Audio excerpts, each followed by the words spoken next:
ишкерчилик албетте төрөлгөндө бул чакан майда ишкерчилик. Бул өзүн камсыздаган ишкерчилик. Системдүү эмес ишкерчиликти патент менен алып барса болот.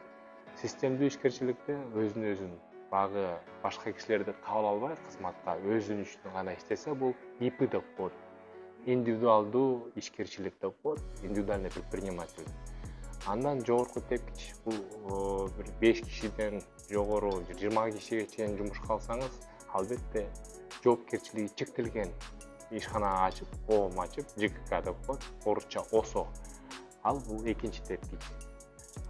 Эгер айландырган акчаңар көп болуп, багы сиздерге акча салган инвесторлор, акционерлер көп болсо, албетте анда чоң акционердик коом ачыш керек. Бул ишкерчиликтин эң туу чокусу деп айтам. Анткени дегенде ошо чоң холдинг болуп, акционердик коом иштегенде, ошонун астындагы да жакан орто бизнестер дагы ишти алып барат.